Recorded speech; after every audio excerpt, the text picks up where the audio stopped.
She was wearing a long t-shirt and pajama bottoms. "Have you come to tell me something?" The cat yawned, which made his eyes flash green. "Do you know where Mommy and Daddy are?" The cat blinked at her, slowly. "Is that a yes?" The cat blinked again. Coraline decided that that was indeed a yes. "Will you take me to them?" The cat stared at her. Then it walked out into the hall. She followed it. It walked the length of the corridor and stopped down at the very end, where a full-length mirror hung. The mirror had been, a long time before, the inside of a wardrobe door. It had been hanging there on the wall when they moved in, and, although Coraline's mother had spoken occasionally of replacing it with something newer, she never had. Coraline turned on the light in the hall. The mirror showed the corridor behind her. That was only to be expected. But reflected in the mirror were her parents. They stood awkwardly in the reflection of the hall. They seemed sad and alone. As Coraline watched, they waved to her slowly with limp hands. Coraline's father had his arm around her mother. In the mirror, Coraline's mother and father stared at her. Her father opened his mouth and said something, but she could hear nothing at all. Her mother breathed on the inside of the mirror glass, and quickly, before the fog faded, she wrote, "Help us," with the tip of her forefinger. The fog on the inside of the mirror faded, and so did her parents, and now the mirror reflected only the corridor, and Coraline, and the cat. "Where are they?" Coraline asked the cat. The cat made no reply, but Coraline could imagine its voice, dry as a dead fly on a windowsill in winter, saying, "Well, where do you think they are?" "They aren't going to come back, are they?" said Coraline. "Not under their own steam." The cat blinked at her. Coraline took it as a yes. "Right," said Coraline. "Then I suppose there is only one thing left to do." She walked into her father's study. She sat down at his desk. Then she picked up the telephone, and she opened the phone book and telephoned the local police station. "Police," said a gruff male voice. "Hello," she said. "My name is Coraline Jones." "You're up a bit after your bedtime, aren't you, young lady?" said the policeman. "Possibly," said Coraline, who was not going to be diverted. "But I am ringing to report a crime." "And what sort of crime would that be?" "Kidnapping. Grown-up napping, really. My parents have been stolen away into a world on the other side of the mirror in a hole." "And do you know who stole them?" asked the police officer. Coraline could hear the smile in his voice, and she tried extra hard to sound like an adult might sound, to make him take her seriously. "I think my other mother has them both in her clutches. She may want to keep them and sew their eyes with black buttons, or she may simply have them in order to lure me back into reach of her fingers. I'm not sure." "Ah, the nefarious clutches of her fiendish fingers, is it?" he said. You know what I suggest, Miss Jones?" "No," said Coraline. "What?" "You ask your mother to make you a big old mug of hot chocolate, and then you give her a great big old hug. There's nothing like hot chocolate and a hug for making the nightmares go away. And if she starts to tell you off for waking her up at this time of night, why don't you tell her that's what the policeman said?" He had a deep, reassuring voice. Coraline was not reassured. "When I see her," said Coraline, "I shall tell her that." And she put down the telephone. The black cat, who had sat on the floor, grooming his fur through the entire conversation, now stood up and led the way into the hall. Coraline went back into her bedroom and put on her blue dressing gown and her slippers. She looked under the sink for a flashlight and found one, but the batteries had long since run down, and it barely glowed with the faintest straw-colored light. She put it down again, and found a box of, in case of emergency, white wax candles, and thrust one into a candlestick. She put an apple into each pocket. She picked up the ring of keys and took the old black key off the ring. She walked into the drawing room and looked at the door. She had the feeling that the door was looking at her, which she knew was silly, and knew on a deeper level was somehow true. She went back into her bedroom and rummaged in the pocket of her jeans. She found the stone with the hole in it and put it into her dressing gown pocket. She lit the candle wick with a match and watched it sputter and light. Then she picked up the black key. It was cold in her hand. She put it into the keyhole in the door, but did not turn the key. "When I was a little girl," said Coraline to the cat, "when we lived in our old house, a long, long time ago, my dad took me for a walk on the wasteland between our house and the shops. It wasn't the best place to go for a walk, really. There were all these things that people had thrown away back there. Old cookers and broken dishes and dolls with no arms and no legs, and empty cans and broken bottles. Mum and Dad made me promise not to go exploring back there, because there were too many sharp things and tetanus and such. But I kept telling them I wanted to explore it.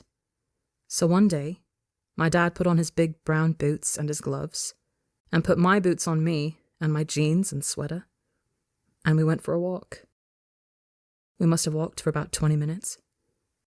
We went down this hill, to the bottom of a gully where the stream was, when my dad suddenly said to me, 'Coraline, run away, up the hill, now!' He said it in a tight sort of way, urgently, so I did. I ran away up the hill.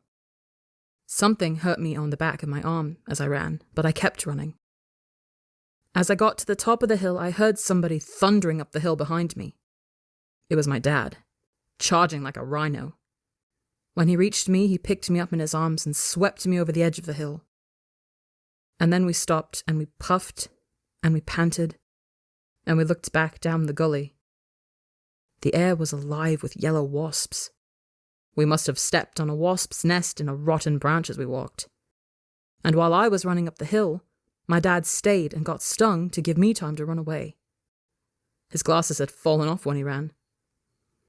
I only had the one sting on the back of my arm. He had 39 stings all over him. We counted later, in the bath. The black cat began to wash its face and whiskers in a manner that indicated increasing impatience. Coraline reached down and stroked the back of its head and neck.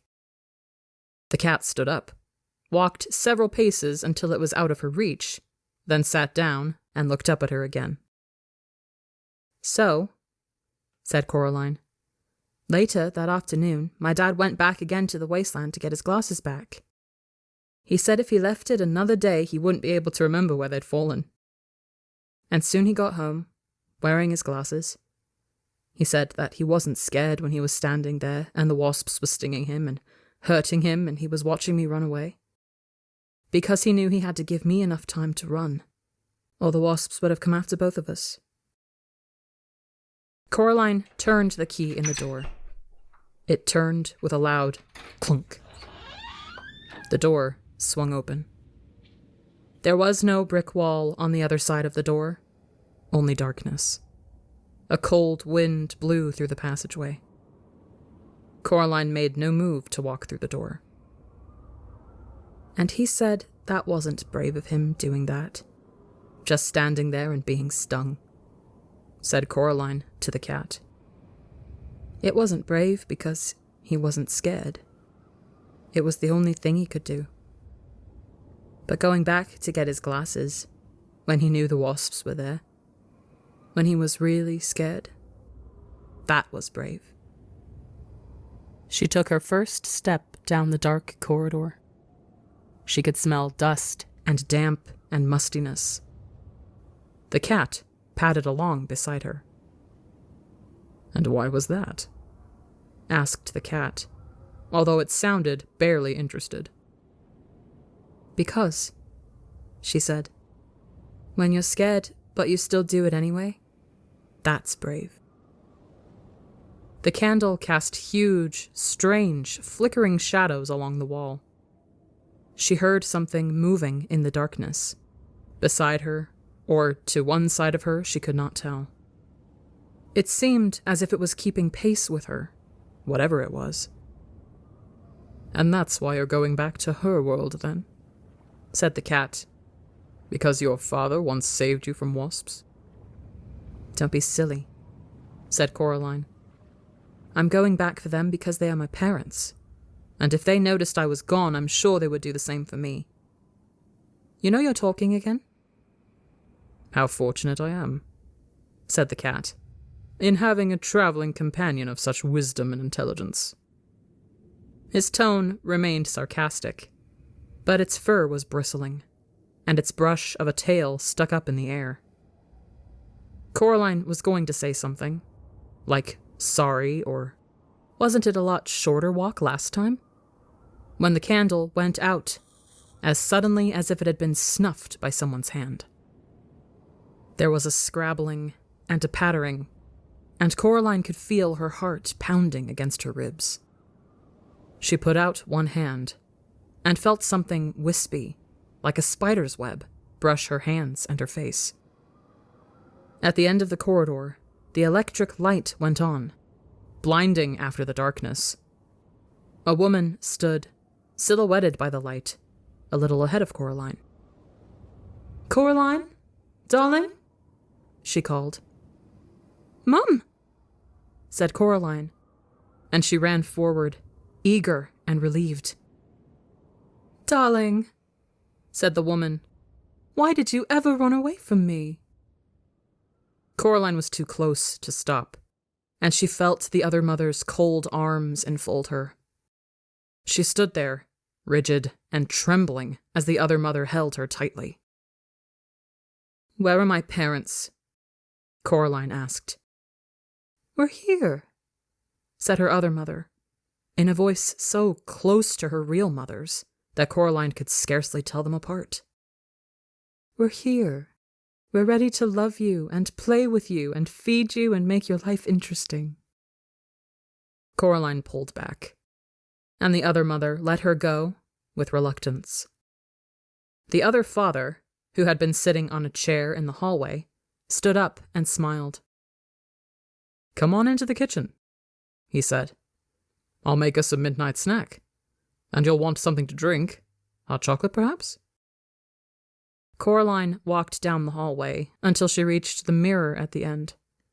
There was nothing reflected in it but a young girl in her dressing gown and slippers, who looked like she had recently been crying, but whose eyes were real eyes, not black buttons, and who was holding tightly to a burnt-out candle in a candlestick. She looked at the girl in the mirror, and the girl in the mirror looked back at her. I will be brave, thought Coraline. No, I am brave.